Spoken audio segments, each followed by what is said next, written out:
बुलेटिनकडे वळूया. महाराष्ट्रातल्या गावकुसातल्या सगळ्या महत्त्वाच्या बातम्या. सुरुवात हेडलाईन्स. हेडलाईन्स प्रायोजक राम बंधू लोणचे. आता प्रत्येक जण जिंकेल.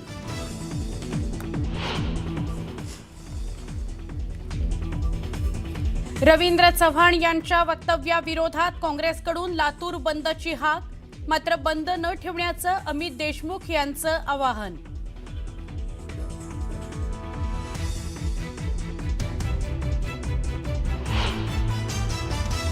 तारखेला आपण सर्वजण मी आणि सन्माननीय उद्धव ठाकरे यांची संयुक्त जाहीर सभा शिवतीर्थावरती आहे.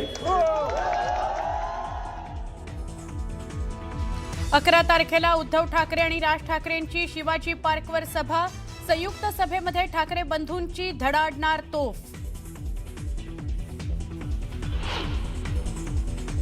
जर कुणाला फारच झालेला असेल तर घ्या, काय सोडू नका. काय घ्या ते मी सांगितलेलं नाही. मतदानाच्या दिवशी जे मिळेल ते घ्या म्हणत अजितदादांची प्रचार सभांमध्ये जोरदार फटकेबाजी.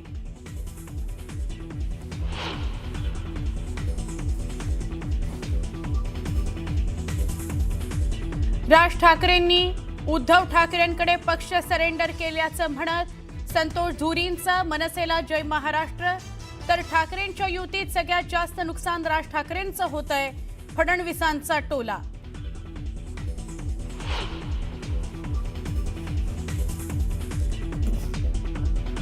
काँग्रेसच्या काळात 33 खासदार बिनविरोध. तेव्हा लोकशाही जिवंत होती का? धुळ्यात 4 नगरसेवक बिनविरोध तर लोकशाही धोक्यात आली.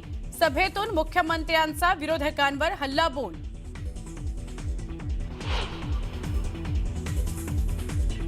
ऐरोलीमध्ये उपमुख्यमंत्री एकनाथ शिंदेंचा भव्य रोड शो. नवी मुंबईवरून चकाचक, आतून मात्र अवस्था वाईट.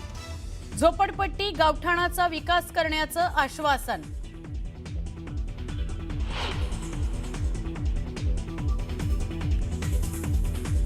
अकोल्यामध्ये हल्ला झालेल्या काँग्रेस प्रदेश उपाध्यक्ष हिदायत पटेल यांचा उपचारादरम्यान मृत्यू.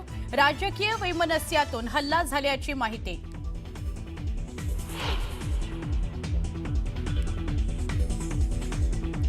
बांगलादेशात हिंदूंवर अत्याचार सुरूच. चोरीच्या संशयातून जमावाने केली हिंदू युवकाची हत्या. डिसेंबर महिन्यातच हिंदूंवर 51 पेक्षा जास्त हल्ल्याच्या घटना.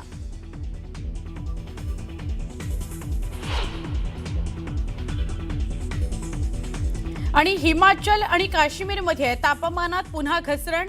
राजौरी, अनंतनाग परिसरात तुफान बर्फवृष्टी. उत्तर भारतातल्या अनेक शहरातलं तापमान गेलं 10 डिग्रीच्या खाली.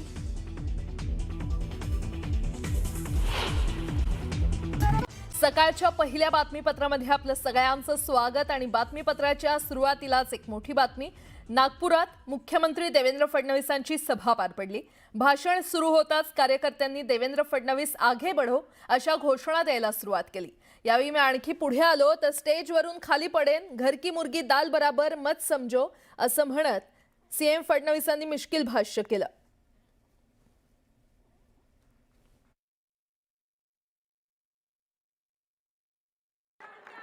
दक्षिण पश्चिम नागपूर. अरे मी आगे बढ़लो तर पडून जाईल. आता थांब, शांत राहा. कुठे उभा आहे मी? जास्त आगे बढ़लो तर पडून जाईल ना. त्यामुळे शांत राहा बेटा. बस बस बस, शांत राहा. आता चल, भाषण ऐक माझं. हो ना, घर की मुर्गी दाल बराबर नका करू.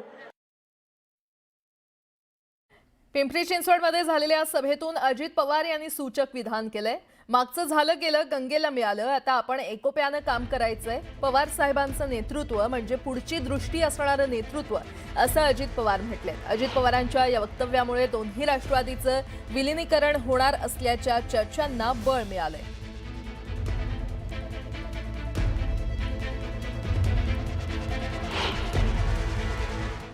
इथं हिंजवडीला IT पार्क कोणी आणलं?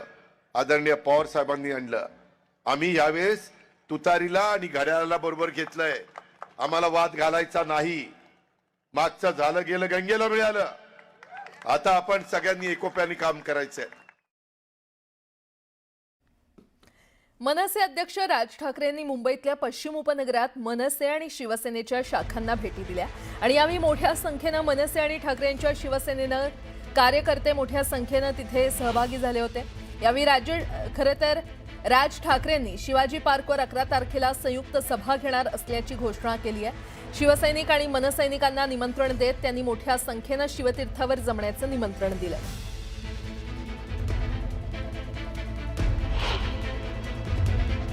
तुम्हाला आमंत्रण देण्यासाठी आलो। 11 तारखेला आपण सर्वजण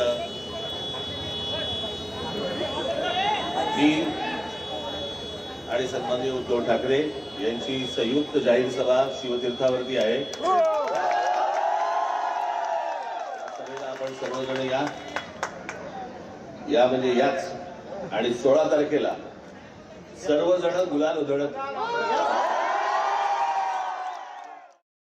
पुढची बातमी ठाणे महापालिका निवडणुकीवर आधारित महायुतीमधील शिवसेना आणि भाजप पक्षाचा वचननामा जाहीर केला। यावेळेस जिल्हा अध्यक्ष संदीप लेले, आमदार संजय केळकर, माजी खासदार डॉक्टर विनय सहस्त्रबुद्धे, आमदार निरंजन डावखरे आणि शिवसेना प्रदेश सचिव राम रेपाळे, प्रदेश प्रवक्ते सुजय पत्की, प्रवक्ता सागर भदे आणि मीडिया संपर्क प्रमुख मनाली गायकवाड उपस्थित होत्या। ठाण्यातील विकास, रस्ते, मेट्रो, कोपरी पूल अशा अनेक दर्जेदार कामांमुळे ठाण्यामध्ये मोठ्या प्रमाणात कमळ फुलेल असा विश्वास व्यक्त केला। ठाण्याचा विकास अधिक वेगवान करण्याचा भाजपचा प्रयत्न असून यासंदर्भातील मास्टर प्लॅन तयार असल्याचं आमदार संजय केळकर यांनी सांगितलं। ठाणे एक अग्रणी शहर आहे। ठाणे राजकीयदृष्ट्या देखील अत्यंत महत्वाचं आणि संवेदनशील आहे आणि भौगोलिकदृष्ट्या पण अत्यंत केंद्रीभूत आहे। विकासनामा किंवा वचननामा हा ठाणे शहर भारतीय जनता पार्टीतर्फे काढण्यात आला आहे। विशेष करून सुजय पत्की, सागर भदे आणि मनाली गायकवाड तिघांनी याकरता विशेष कामगिरी केलेली आहे। त्यांना आपण मी शुभेच्छा देतो। छत्रपती संभाजीनगर महानगरपालिका निवडणुकीमध्ये ठाकरे गटासमोर भाजप आणि शिंदे गटाचं आव्हान आहे आणि अशातच संभाजीनगरमध्ये प्रचारासाठी आलेल्या उदय सामंतांनी रशीद मामूंवरून उद्धव ठाकरेंवर टीका केली। आपल्याकडे श्रीरामाचा बाण आहे तर उद्धव ठाकरेंकडे रशीद मामू आहेत असं सामंत यांनी म्हटलं। आपल्या शिवसेनेकडे प्रभू रामचंद्रांचा धनुष्यबाण आहे। आपल्या शिवसेनेकडे हिंदू हृदय सम्राट वंदनीय बाळासाहेबांचा विचार आहे। आपल्या शिवसेनेकडे धर्मवीर आनंद दिघे साहेबांचा विचार आहे। आपल्या शिवसेनेकडे माननीय एकनाथ शिंदे साहेबांचा संयम आहे आणि शिवसेना युतीकडे रशीद मामू आहे।